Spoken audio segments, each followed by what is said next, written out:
गोभी की माँ, गोभी अभी तक स्कूल से नहीं आई क्या? मैं भी वही सोच रही हूँ। अब तो रात होने को है, तुम एक बार जाकर देख आओ। मास्टर जी, मेरी बेटी गोभी अभी तक घर नहीं आई, आपको कुछ पता है क्या? लेकिन आज तो गोभी स्कूल ही नहीं आई, शायद किसी दोस्त के घर गई होगी। चलिए मैं आपकी मदद करता हूँ। मास्टर जी, गोभी तो कहीं नहीं मिल रही, अब क्या करें? मिल जाएगी, तुम चिंता मत करो, लेकिन अभी हमें पुलिस में FIR करनी पड़ेगी। सर, एक आदिवासी लोग आया रिपोर्ट लिखवाने, उसकी बेटी सुबह से नहीं मिल रही। अरे भगा दो, अभी मेरा चाय पीने का वक्त है। बोलना कल आए। अभी सर बहुत बिजी हैं, कल आना तुम दोनों। क्या मतलब कल आना? एक लड़की नहीं मिल रही और आप FIR नहीं लिख रहे, ये क्या मतलब हुआ? वो सब मुझे नहीं पता, तुम दोनों अभी यहाँ से जाओ, कल आना, नहीं तो दोनों को अभी अंदर बंद कर दूंगा। पूरा एक दिन हो गया, लेकिन अभी तक कुछ खबर नहीं मिली। कुछ समझ नहीं आ रहा, हमारी बच्ची कैसी और किस हाल में होगी। गोभी के पापा, पुलिस आई है, गांव के बाहर कुछ मिला है उनको, जल्दी से मेरे साथ आओ, कुछ बुरा हुआ है। सर, जिस लड़के ने गोभी के साथ ये गलत काम किया है उसका पता चल गया, वो हमारे नेताजी का बड़ा बेटा है। अरेस्ट कर लूं क्या? अरे हम जानते हैं नेताजी के बेटे तो बड़े मजाकिया हैं। अब खेलते खेलते हो गया होगा शायद, जाने दो, कुछ करने की जरूरत नहीं है। गोभी के पापा, पुलिस ने आपको अभी तुरंत बुलाया है। देखो, तुम्हारी बेटी ने सुसाइड किया है, बस तुम इस पेपर पर उंगली का छाप दे दो, बाकी सब बड़े साहब संभाल लेंगे और तुम्हें 5 लाख रुपए भी मिलेंगे, बस तुम्हें चुप रहना है। लेकिन साहब, मेरी बेटी का बलात्कार हुआ है, उसने सुसाइड नहीं किया है, ये तो आप भी जानते हैं, तो ये झूठ क्यों? तुम आदिवासी लोगों के तो बहुत सारे बच्चे होते हैं, एक चली भी गई तो क्या फर्क पड़ता है। अभी तुम उंगली का छाप दे दो और बात खत्म करो। मैं कब से बाहर खड़ा सुन रहा हूँ, क्या मजाक है ये सब? 5 लाख रुपए से क्या तुम गोभी को वापस ला सकते हो?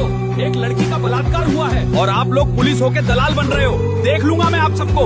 आप चिंता मत करिए, मेरा बेटा एडवोकेट है, कल ही उसे आने को बोल दिया है। अब ये मामला कोर्ट तक जाएगा। सर, उन लोगों ने निगोशिएट करने से मना कर दिया है। तब तो घी टेढ़ी उंगली से निकालना पड़ेगा। नेताजी को कॉल लगाओ अभी। सर, नेताजी को सब बता दिया है। बढ़िया, अब नेताजी ने जैसा बताया है वैसा ही करो और मैं 1-2 दिन में ये केस को क्लोज कर दूंगा। मास्टर जी, पुलिस आई थी और गोभी की बॉडी को वो लोग ले गए। मजाक समझ के रखा है क्या इन पुलिस वालों ने?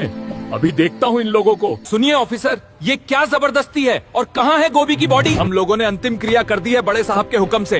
अब पोस्टमार्टम रिपोर्ट लो और निकलो तुम दोनों, वरना बेटी के साथ साथ बाप भी जाएगा। पापा, जैसा कि आपने बताया, ये सब उन लोगों ने जानबूझकर किया है, एविडेंस छुपाने के लिए। फिर भी हम लोग केस कोर्ट तक लेके जाएंगे, चाहे कुछ भी हो। सर, ये लोग तो मान ही नहीं रहे, लगता है ये लोग कोर्ट तक चले जाएंगे। ये मुमकिन ही नहीं है, ये सारे अनपढ़ गंवार लोग हैं, कोर्ट इनके बस की बात नहीं है। नहीं सर, वो जो मास्टर है उन लोगों के साथ उसका बेटा वकील है। तो ये बात है, तभी मैं सोचूं ये आदिवासी लोगों की इतनी हिम्मत कैसे हो गई। तब तो पहले इस मास्टर का कुछ करना पड़ेगा। तुम नेताजी के लड़कों को बता दो क्या करना है, वो लोग मास्टर को संभाल लेंगे। आप चिंता ना करें, मेरा बेटा गया है, वो कुछ न कुछ जुगाड़ करके लाएगा। मास्टर जी, जल्दी चलिए, आपके घर में आग लग गई है, पूरा घर जल रहा है, जल्दी चलिए आप। घर जल रहा है, जल्दी चलिए आप। साहब, मेरी फूल जैसी बेटी को उन दरिंदों ने मसल दिया। पहले उसके साथ गंदा काम किया, फिर उसे मारकर फेंक दिया। अरे तो इसमें रोने वाली क्या बात है? तेरी बेटी की भी तो गलती रही होगी। अगर वो उस वक्त थोड़ा कॉपरेट कर लेती और चुपचाप लेटकर मजे ले लेती तो आज जिंदा होती ना। अब मर गई तो मर गई, अपनी बदनामी क्यों करवा रहा है? चुप बैठ, थोड़ा पैसा ले, काम आएगा, और मुंह बंद रख, वरना तू भी गायब हो जाएगा। अरे पापा, वो SHO का फोन आया था। वो उस दिन नशा थोड़ा ज्यादा हो गया था तो मैंने गलती से उस आलू की छोरी के साथ खेल लिया, पर वो लड़की बड़ा शोर मचा रही थी तो दोस्तों ने उसे वहीं निपटा दिया। अब वो मास्टर का बेटा वकील बन के बीच में कूद रहा है, आप देख लो। तू भी गधा है, काम ऐसा कर कि निशान न बचे। खैर, SHO को बोल दिया है, फाइल और लाश जल चुकी है, बिना सबूत के वो वकील कुछ नहीं है। और चुपचाप लेटकर मजे ले लेती तो आज जिंदा होती ना। मास्टर जी, नेता ने तो मेरी बेटी की कीमत लगा दी, कहता है मजे ले लेती तो जिंदा रहती। मैं मर जाऊंगा पर उन्हें छोड़ूंगा नहीं। पुलिस, CM, नेता सब मिले हुए हैं काका। बॉडी के साथ साथ सब सबूत भी मिट गए। हमें ये बात मीडिया तक पहुंचानी होगी, तभी कुछ हो सकता है। क्या इन गरीब आदिवासियों की आवाज दबकर रह जाएगी?